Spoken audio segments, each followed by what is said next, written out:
হচ্ছে ওদের পড়াশোনা বেশি ওদের দরকার নেই ওদেরকে 5 কেজি করে ডিম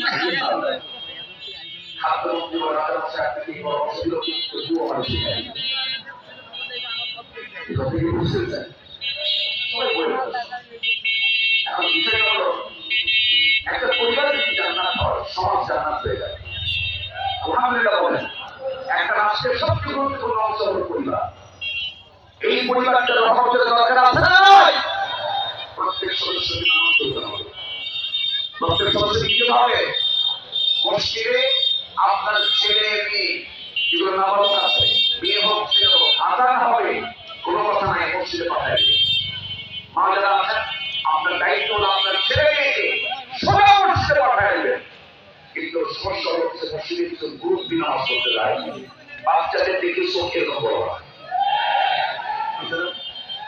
এই জিনিসটা কিন্তু আমার কিছু জাতীয় ভাবে আছে আছে না নাই পুরো তো সারা জীবন নামাজ পড়বে শেষ বয়সে গিয়ে মসজিদ হবো পুরো আমার লাভ করবে আমি একটু নিজে সত্য থেকে বলছি আপনি পুরা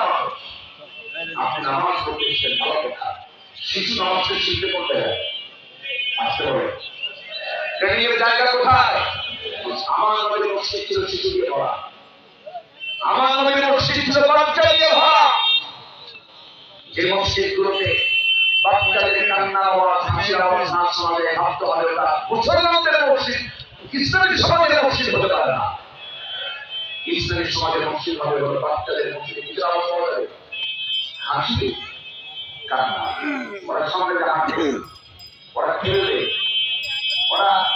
নামাজ না পড়ে ঘুরবে ওদের ঘোরাটাই নামাজ ওদের হাসিটাই নামাজ আলহামদুলিল্লাহ আলহামদুলিল্লাহ পরিবারকে আমরা প্রয়াস নামাজ শিখাবো বউকে আমরা নামাজের কথা বলবো প্রয়াস সবার মনে থাকবে ইনশাআল্লাহ আল্লাহ কবুল করুন নাম্বার 3 রবের কাছে সাড়া দেওয়া আযান শুনে উঠে যাওয়া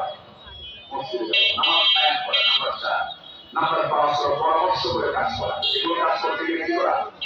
পরামর্শ করা পরামর্শের মধ্যে বরকত কম না বেশি আল্লাহ তাআলা মানুষ পাঠালেন পরামর্শ করতে কাজ করে